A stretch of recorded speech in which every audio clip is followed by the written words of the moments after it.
Good evening, everybody. This is Ashok Kumar. Welcome to Viswam Coaching Institute, Hindupur. ఈ రోజు ఈ video ద్వారా మనం తెలుసుకునేది మ్యాథమెటిక్స్ కి సంబంధించి 10th క్లాస్ ప్రతి చాప్టర్ వైజ్ ఇంపార్టెంట్ ఫార్ములే, దానికి సంబంధించిన సూత్రాలు, దాంట్లో ఉండే కాన్సెప్ట్స్ అన్ని ఎక్స్ప్లెయిన్ చేస్తూ వస్తున్నాం కదా. అందులో భాగంగానే ఈ రోజు ఈ వీడియో ద్వారా 13th చాప్టర్ అయిన స్టాటిస్టిక్స్ అనే చాప్టర్ లో ముఖ్యమైనటువంటి సమాచారం మీకు ఎక్స్ప్లెయిన్ చేసే ప్రయత్నం చేస్తాం. అందులో ఫస్ట్ది statistics. So what is statistics? Statistics అంటే ఏమి? సాంఖ్యక శాస్త్రము అని తెలుగులో. ఇది చూద్దాం. Statistics is a branch of mathematics dealing with the collection, analysis, interpretation and presentation of masses of material data. So statistics అనేది, సాంఖ్యక శాస్త్రం అనేది ఏమంటే, స్టాటిస్టిక్స్ ఇది ఒక మ్యాథమెటిక్స్ లోని ఒక బ్రాంచ్, ఒక విభాగం మ్యాథమెటిక్స్ లో. అది dealing with the collection, analysis, interpretation, presentation of masses.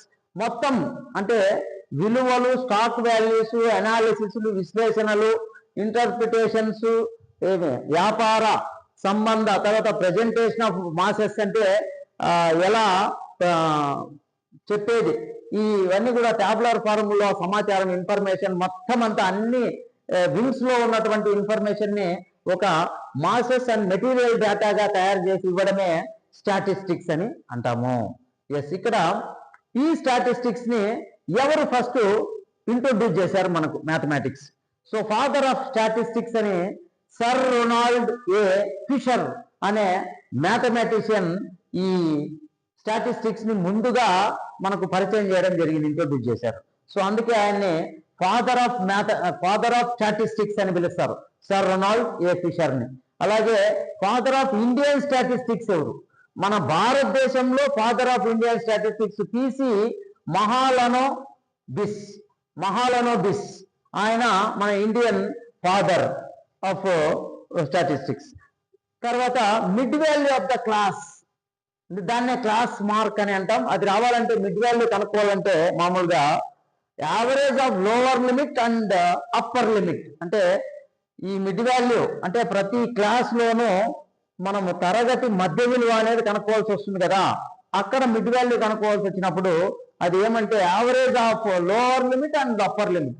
ఒక క్లాస్ లో ఏదైనా ఎగ్జాంపుల్, ఒక క్లాస్ ఉంది, 15 to 20 అనే క్లాస్ ఉంది. ఈ క్లాస్ లో లోవర్ లిమిట్ అంటే స్టార్టింగ్ లో ఉండేది లోవర్ లిమిట్, తర్వాత ఉండేది అప్పర్ లిమిట్. ఈ రెండింటి యొక్క యావరేజ్ చేస్తే మనకు అది మిడ్ వాల్యూ అవుతుంది అనమాట. అంటే యావరేజ్ చేయాలంటే ఏమి? ఈ రెండింటిని యాడ్ చేసి 15 + 20/2 తో డివిజన్ చేస్తే 35/2 అంటే 35 లో హాఫ్ 17.5 వస్తుంది. సో ఈ 17.5 అనేది mid value of 15 to 20 class. ఈ 15 to 20 యొక్క క్లాస్ యొక్క మిడ్ వాల్యూ ఎంత, మధ్య బిందువు అంటే అది 17.5. ఇలా మిడ్ వాల్యూ కనుక్కోవడానికి, దాన్ని క్లాస్ మార్క్ కనుక్కోవడానికి average of lower limit and upper limit యొక్క యావరేజ్ చేస్తే మనకు మిడ్ వాల్యూ వస్తుంది. Next measures of central tendency. మనకు సెంట్రల్ టెండెన్సీ లెవెల్లో, కేంద్రీయ స్థాయిలో మనకు ముఖ్యంగా ఎన్ని మెజర్మెంట్స్ ఉన్నాయంటే, number 1 is mean, mode, median. Mean అంటే మీన్ అంటే అంక మధ్యమము, మోడ్ అంటే బాహుళకము, మీడియన్ అంటే మధ్యగతము. సో ఈ మూడిట్ల గురించి ఇప్పుడు వీటి గురించే ఈ మీన్, మోడ్, మీడియన్, వీటి గురించే ఎక్స్ప్లెనేషన్. మీన్ ఫస్ట్ది, సెంట్రల్ టెండెన్సీలో భాగంగా ఫస్ట్ మీన్. అన్గ్రూప్డ్ డేటా అంటే మీన్ కనుక్కోవడానికి అన్గ్రూప్డ్ డేటా అంటే గ్రూప్ చేయకోకుండా, వర్గీకృతం కాకోకుండా ఉండే వాల్యూస్ కి మీన్ ఫైండ్ అవుట్ చేయాలంటే formula some of observations by number of observations. రాసుల మొత్తము బై రాసుల సంఖ్య. ఇది అన్గ్రూప్డ్ డేటాకి మీన్ కనుక్కోవడానికి ఫార్ములా. నెక్స్ట్ గ్రూప్డ్ డేటాకి, ఇప్పుడు గ్రూప్డ్ డేటాకి 3 మెథడ్స్ ఉన్నాయన్నమాట మీన్ కనుక్కోవడానికి. ఫస్ట్ది డైరెక్ట్ మెథడ్. అందులో ప్రత్యక్షంగా కనుక్కునే పద్ధతిలో mean x bar sigma fi into xi by sigma fi. Yes, ఇది ఫార్ములా. ఇది డైరెక్ట్ మెథడ్ లో మీన్ ఫైండ్ అవుట్ చేయడానికి కనుక్కునేది. ఇక్కడ ఈ లెటర్స్ యొక్క మీనింగ్ కూడా రాయాలి. fi రెండు ఉంటాయి కాబట్టి ఒక f. F is equals to frequency అని ఎఫ్ అంటే. ఎక్స్ అంటే ఇక్కడ క్లాస్ మార్క్ తరగతి క్లాస్ మార్క్స్ అన్నమాట. Next second formula for finding group data అంటే గ్రూప్ డేటాలో మీన్ ఫైండ్ అవుట్ చేయడానికి second formula assumed mean method. ఇది సెకండ్ మెథడ్. ఇది mean x bar is equals to a plus sigma f i d i by sigma f i. ఇది assumed mean method అన్నమాట. ఇక్కడ letters ఏమేమి ఉన్నాయి? ఏ ఉంది, ఇక్కడ ఎఫ్ డి అంటే ఏ ఉంది, డి ఉంది, ఎఫ్ ఉంది అంతే. ఎక్స్ఐ తర్వాత వస్తుంది. సో ఏ అంటే ఇక్కడ అజ్యూమ్డ్ మీన్ అని, ఎఫ్ అంటే ఫ్రీక్వెన్సీ, డి అంటే డీవియేషన్, డికి ఫార్ములా ఎక్స్ఐ మైనస్ ఏ, డి రావాలంటే. సో అప్పుడు లాస్ట్ లో ఇక్కడ ఎక్స్ఐ మైనస్ ఏ అన్నాం కదా, డి అంటే ఎక్స్ఐ కూడా ఏంది class mark x i. It's very important. Third step deviation method. So step deviation method లో మీన్ కనుక్కోవడానికి mean x bar is equals to a plus sigma f i u i by sigma f i into H.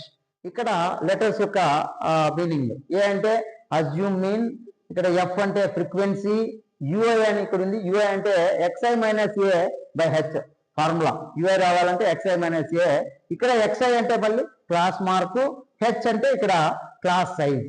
ఇది ఆ step deviation method లో ఉన్నటువంటి అది important formula, వాటి యొక్క terms యొక్క మీనింగ్ అన్నమాట.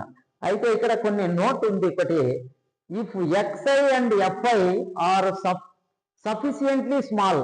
ఇప్పుడు ఎక్స్ఐ మరి ఎఫ్ఐ వాల్యూస్ ఉన్నాయి కదా, ఇక్కడ ఎక్స్ఐ, ఇక్కడ ఎక్స్ఐ మరి ఇక్కడ ఎఫ్ఐ, ఎక్స్ఐ ఎఫ్ఐ ఈ వాల్యూస్ ఆర్ సఫిషియెంట్లీ స్మాల్ అంటే సరినంత చిన్న వాల్యూస్ అయితే, తక్కువ నంబర్ లో ఉన్నట్లయితే అప్పుడు దానికి మనం డైరెక్ట్ మెథడ్ ఈజ్ అప్రోప్రియేట్ అన్నారు. అంటే వాల్యూస్ ఎక్స్ఐ మరి ఎఫ్ఐ ఎక్స్ఐ వాల్యూస్ తక్కువగా ఉన్నట్లయితే అంటే చిన్న చిన్న నంబర్లో కనిపిస్తే వాటికి డైరెక్ట్ మెథడ్ అనేది అప్రోప్రియేట్ అని చెప్తున్నాం. అంటే డైరెక్ట్ మెథడ్ ని ఉపయోగించవచ్చు ఈజీగా అని ఒకటి. తర్వాత if x i and f i are numerically large. ఇప్పుడు ఎఫ్ఐ అండ్ ఎక్స్ఐ విలువలు న్యూమరికల్లీ లార్జ్ అంటే నంబర్ పరంగా చాలా పెద్ద నంబర్లు అయితే అప్పుడు దెన్ డీవియేషన్ మెథడ్ లేదా step deviation method is appropriate అన్నారు. నంబర్ యొక్క విలువ పెద్దది అయితే అప్పుడు డీవియేషన్ మెథడ్ దాన్ని లేదా స్టెప్ డీవియేషన్ మెథడ్ సూటబుల్ గా ఉంటుందని ఇక్కడ ఒక గమనిక అన్నమాట. కాబట్టి సో ఇది మూడు సెంట్రల్ టెండెన్సీలో ఉన్నటువంటి మూడు స్టాటిస్టిక్స్ లో ఉన్నటువంటి మీన్, మోడ్, మీడియన్ ఈ మూడిట్లు. ఇందులో ఫస్ట్ ఇక్కడ మనం మీన్ గురించి మాత్రమే చెప్పాం. మీడియన్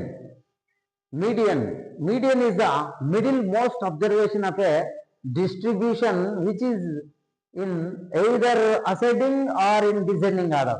Yes, మీడియన్ అనేది మామూలుగా ఆ ఇచ్చినటువంటి అబ్జర్వేషన్స్ ని అన్ని వాల్యూస్ ని మనం అసెండింగ్ ఆర్డర్ లో అన్నా రాయాలా లేదా డిసెండింగ్ ఆర్డర్ లో అన్నా రాయాలా. సో అసెండింగ్ అంటే స్మాలెస్ట్ టు బిగ్గెస్ట్, డిసెండింగ్ అంటే బిగ్గెస్ట్ టు స్మాలెస్ట్. ఈ రాసిన తర్వాత వాటి మధ్యలో ఏదైతే ఉంటుందో మిడిల్ మోస్ట్ అబ్జర్వేషన్ అనమాట. అన్నింటికంటే మధ్యలో ఉన్నటువంటి నంబర్నే మనం ఆ వాల్యూనే మీడియన్ గా మనం డిఫైన్ చేస్తాం అనమాట. నెక్స్ట్ ఇప్పుడు అన్గ్రూప్డ్ డేటాకి మీడియన్ ఫార్ములా. అన్గ్రూప్డ్ డేటా అంటే వర్గీకృతం కానటువంటి దత్తాంశానికి మీడియన్ కనుక్కోవాలంటే మధ్యగతము ఫార్ములా n+1/2th n+1/2nd అబ్జర్వేషన్ అవుతుంది. ఇది ఎప్పుడు if n is odd number. ఈ n అనే నంబరు ఆడ్ నంబర్ వచ్చినప్పుడు మాత్రమే ఈ ఫార్ములా n+1/2nd అబ్జర్వేషన్ అవుతుంది. అదే average the n/2nd and n+n/2+1th observation అప్పుడు if n is even number అయినప్పుడు, n వాల్యూ ఈవెన్ నంబర్ పెట్టినాం అనుకో మనము, అప్పుడు దాని యొక్క ఫార్ములా మీన్ కి n/2+1th అబ్జర్వేషన్ వస్తుంది. తర్వాత ఇప్పుడు గ్రూప్డ్ డేటాలో మీడియన్ కి ఫార్ములా. గ్రూప్డ్ డేటా ఇదే ఇంపార్టెంట్ అన్నమాట. ఇది 10th క్లాస్ లో 8 మార్క్స్ కి రాబోయే ఖచ్చితమైనటువంటి important formula. Median is equals to L+n/2 - CF/F into h, ఇదే ఫార్ములా. ఇక్కడ where l is equals to lower limit of the median class. N అంటే సమ్ ఆఫ్ ఫ్రీక్వెన్సీస్, ఈ n sum of frequencies. CF ఇక్కడ ఉంది, cumulative frequency of the class preceding the median class. అంటే median class కంటే ముందు ఉన్నటువంటి దాని యొక్క కుములేటివ్ ఫ్రీక్వెన్సీనే సిఎఫ్. మామూలు ఎఫ్ అంటే frequency of the median class, H వచ్చేసి క్లాస్ సైజ్. ఇది ఈ గ్రూప్ డేటాకి మీడియన్ కనుక్కోవడానికి చాలా ఇంపార్టెంట్ ప్రాబ్లం. ఖచ్చితంగా 4 మార్క్స్ ఆర్ 8 మార్క్స్ కి ఎగ్జాక్ట్లీ పబ్లిక్ ఎగ్జామ్స్ లో రాబోయే ఫార్ములా. అండ్ దీనిపైన కూడా ఒక ప్రాబ్లం వస్తుంది ఖచ్చితంగా. Mode is the most frequently occurred observation in the given data. For ungrouped data, the data may have one mode, unimodal data, or 2 modes అయితే bimodal data, more than 2 modes or no modes. This mode అనేది ఏంటంటే mode is the most frequently occurred, అంటే ఇచ్చిన డేటాలో observations ఎక్కువ సార్లు many times ఏవైతే అక్కర్ అవుతాయో వస్తాయో ఆ మెనీ టైమ్స్ వచ్చిన నంబర్నే మనం మోడ్ అని ఐడెంటిఫై చేస్తాం అంతే. అందులో అన్గ్రూప్డ్ డేటాకి the data may have 1 mode అయినా ఉండొచ్చు, అంటే ఒక ఫ్రీక్వెన్సీ ఉండొచ్చు, లేదా 2 మోడ్స్ అయి ఉండొచ్చు, లేదా more than 2 modes or no mode అని ఉండొచ్చు అనమాట. అయితే ఇది ఇప్పుడు గ్రూప్డ్ డేటాకి ఫార్ములా మోడ్కి, mode is equals to l plus f1 minus f0 by 2f1 minus f0 minus f2 into h. ఈ ఫార్ములా కూడా it's very important.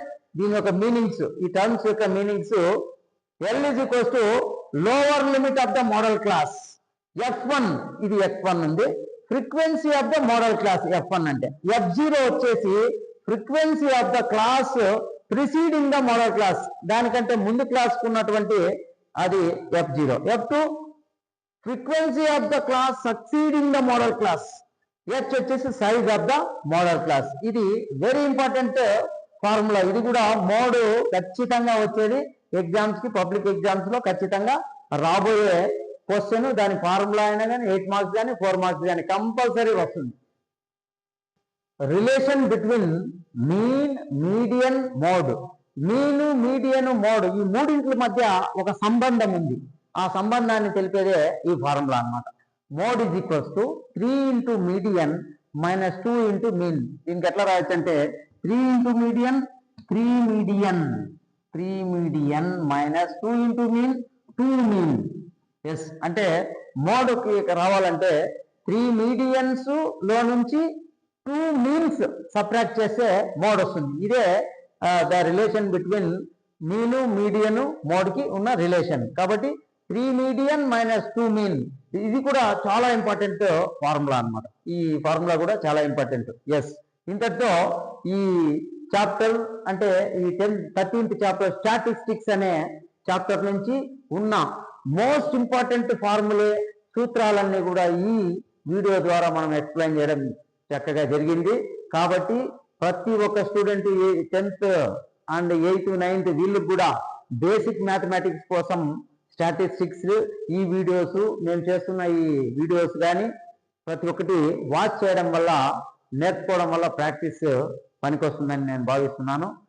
14th chapter ప్రాబాబిలిటీ, సంభావ్యత. ప్రాబాబిలిటీ చాప్టర్లో ప్రాబాబిలిటీ అంటే ఏంటి? First probability, the numerical measurement of occurrence of an event is called probability. అంటే probability, సంభావ్యత అంటే numerical measurement of occurrence. అంటే న్యూమరికల్ మెజర్మెంట్ అంటే సంఖ్యా రూపంలో ఉన్నటువంటి కొలత, ఒక మెజర్మెంట్ అన్నమాట. వచ్చే ఆ ఈవెంట్కి వచ్చేదే అన్నమాట, లభ్యమయ్యే ఆ ఈవెంట్కి వచ్చే ఆ న్యూమరికల్ విలువనే మనం ప్రాబాబిలిటీ అంటాం. సో ప్రాబాబిలిటీకి మామూలుగా పి ఆఫ్ ఈ అంటాం. పి ఆఫ్ ఈ అంటే పి ఆఫ్ ఈవెంట్ అన్నమాట. So n of E by n of S. N of E అంటే ఏమి? Number of outcomes favourable to event E by n of S అంటే number of total outcomes. Yes, ఇది compulsory, ఇది very important formula. So ఇక్కడ the definition of probability is given by. ఈ ప్రాబాబిలిటీ అనే ఈ కాన్సెప్ట్ ని, ఈ నిర్వచనాన్ని ఎవరు పరిచయం చేసింది, ఇచ్చింది ఎవరంటే Pierre Simon Laplace. Pierre Simon Laplace అనే మ్యాథమెటిషియన్ ఈ ప్రాబబిలిటీ అనే కాన్సెప్ట్ ని మ్యాథమెటిక్స్ లో ఇంట్రొడ్యూస్ చేశారనమాట. Once again the definition of probability given by Pierre Simon Laplace అనే మ్యాథమెటిషియన్. ఎస్, ఇక్కడ ఇంకోటి శాంపుల్ స్పేస్ అంటే కూడా తెలుసుకోవాలి. ఇక్కడ set of all possible outcomes of a random experiment is called sample space.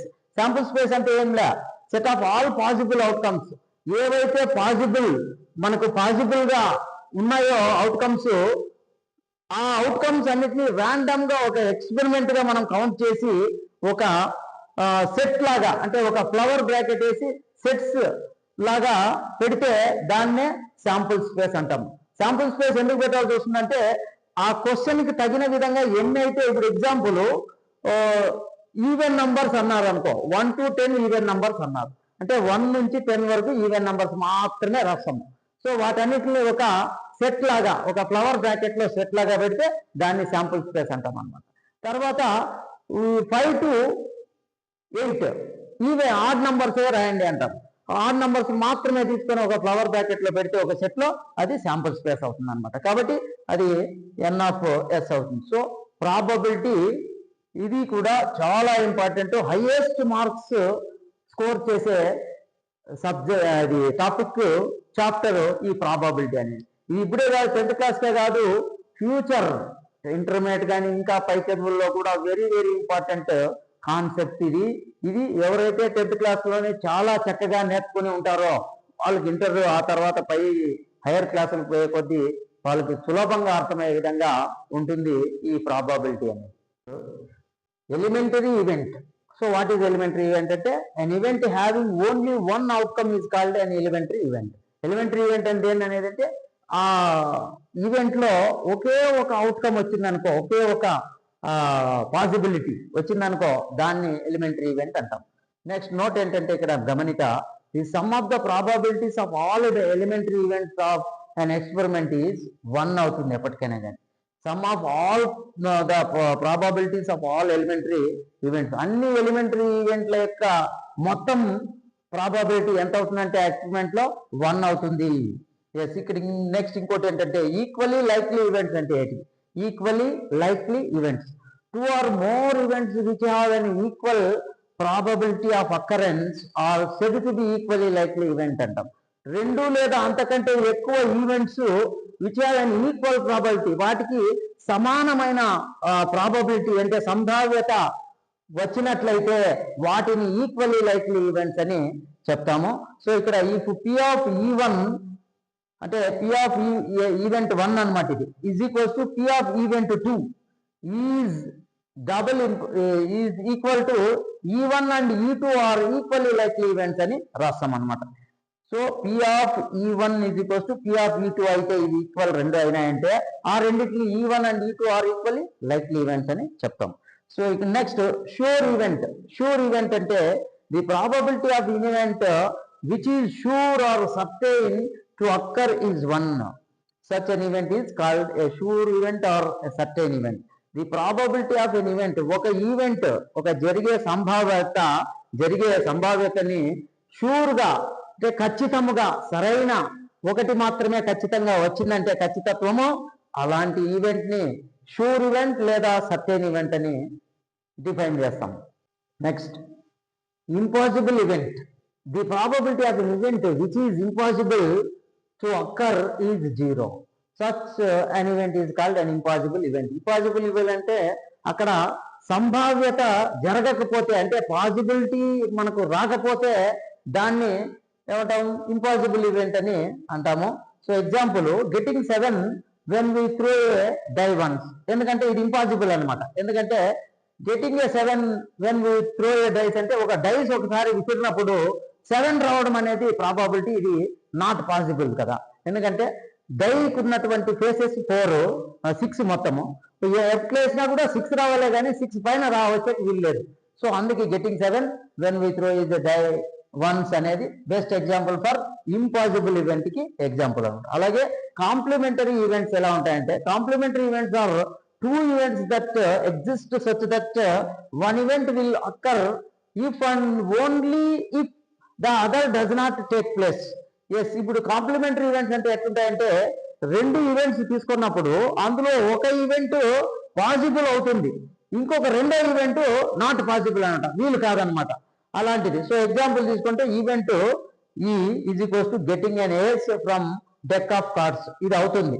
ఇంకోటి కాంప్లిమెంటరీ ఈవెంట్ ఏమవుతుంది, ఇది కాదు అని, దీనికి ఆపోజిట్ అంటే ఈ is equals to getting not an ace from deck of cards. ఇది getting an ace from deck of cards అయితే పాసిబిలిటీ ఇది, ఇది getting not an ace from deck of cards అంటే నాట్ పాసిబుల్ అనమాట ఇది. సో అట్లా అనమాట. Next sum of probabilities of complementary events is 1 అవుతుంది ఎప్పటికైనా కానీ. Sum of probabilities of complementary events 1 అవుతుంది. సో అది P of E plus P of not E, ఒకటి పాసిబిలిటీ ఇంకోటి ఇంపాసిబిలిటీ. సో రెండు యాడ్ చేస్తే మనకు 1 వస్తుంది అనమాట. So P of E is equals to ఈ plus P of not E ని ట్రాన్స్ఫర్ చేస్తే minus P of not E వస్తుంది. So P of E is equals to 1 minus P of not E. Yes, ఇక్కడ the probability of an event E is a number P of E such that 0 is less than or equal to P of E is less than or equal to 1 అవుతుంది. అంటే N of E అంటే ఆ event వచ్చేసి less than or equal to N of S అనమాట. అంటే N of S అంటే total number of outcomes కి కంటే ఈ వాల్యూ తక్కువ ఉంటుంది అనమాట. ది టోటల్ నంబర్ ఆఫ్ కంటే తక్కువ ఉంటుంది లేదా ఈక్వల్ ఉంటుంది, సమానంగా ఉండొచ్చు అనమాట. ఎస్, ఇది ఇంపాసిబుల్ ఈవెంట్, మరి కాంప్లిమెంటరీ ఈవెంట్స్, తర్వాత సమ్ ఆఫ్ ఇది ఈ ఎగ్జాంపుల్స్ తో సహా ఎక్స్ప్లెనేషన్ ఇవ్వడం జరిగింది. ఓకే, అయితే ఈ వీడియో ద్వారా ఈ స్టాటిస్టిక్స్ అనే చాప్టర్ లో ఉన్న అన్ని ఇంపార్టెంట్ ఫార్ములే, కాన్సెప్ట్స్ అన్ని ఎక్స్ప్లెయిన్ చేయడం జరిగింది నీట్ గా. సో ప్రతి ఒక్క 10th student and all learning students compulsory దీన్ని యూటిలైజ్ చేసుకోండి. ఈ అవకాశాన్ని చూడండి, ఈ వీడియోని చివరి వరకు చూడండి. చివరి వరకు చూసిన వెంటనే లైక్ చేయండి మీకు నచ్చినట్లయితే, తర్వాత షేర్ చేయండి, సబ్స్క్రైబ్ చేయండి, కామెంట్ చేయండి. Okay, thank you very much for watching this video.